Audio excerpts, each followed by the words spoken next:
Dracula. One of the greatest villains of all time, hands down, bar none. Yeah, I would put over Darth Vader, no question about it. Yeah. And, Dracula, he's a tragic character. He ends up cursed for love, and he's constantly searching for it, even in the afterlife. And that's something a lot of people can relate to. But it's an obsession. It becomes an obsession, and it drives him to make a deal with the devil, basically, and sell his soul. And what he becomes is just something so horrific. But at the same time, it's horrific, but for us, the viewers or the readers, it's so interesting because, a lot of this stuff is tied into folklore from centuries and centuries of folklore. So it resonates with us on a deeper level because of that as well. Stories of vampires, and then the fears of people cannibalizing or drinking blood or coming back from the dead, and all that kind of stuff is like a deep-rooted fear that I think everybody in the world has. And betraying your humanity, and losing that for the sake of the ultimate humanity, which is love, right?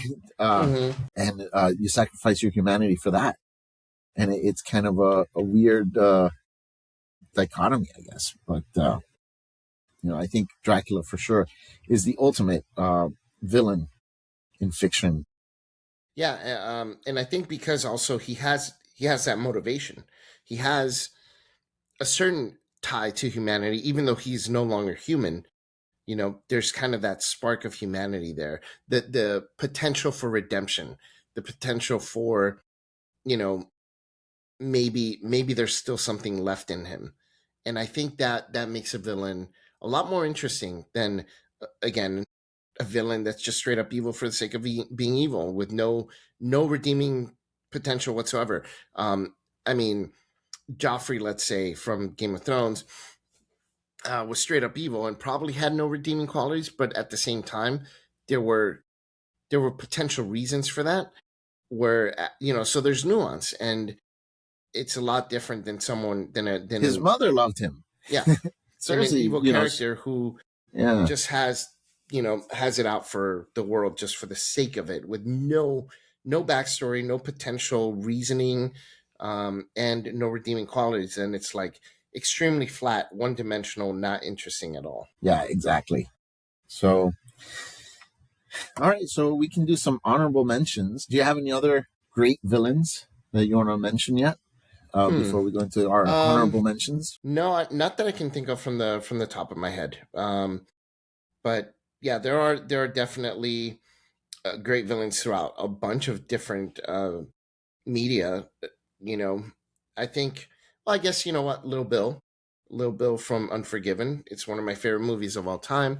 It's a Western. Little Bill is. He's the sheriff of the town, but he's not straight up evil. He's just something else. I mean, he's kind of a jerk, but at the same time, he does have redeeming qualities, and there are people in town that like him. And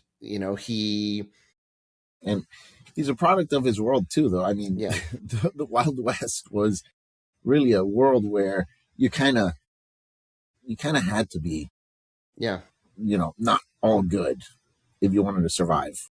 Yeah, and Unforgiven is sort of a revenge story too, but I love one particular aspect of that movie that kind of flips the story on its head. That's not very common in any kind of media, and that's that in a perfect world, Lil Bill actually would be the protagonist, and William Munny would be the antagonist, because William Munny has a reputation that precedes him. Everyone, even Lil Bill, has heard of him.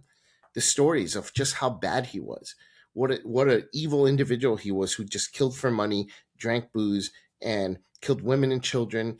And to quote William Munny himself, "Yeah, I killed women and children, just about everything that walked or crawled this earth. And now I'm here to kill you, Lil Bill." Like, from a different perspective, right? That's the villain killing the hero. You know what I mean? But it's not.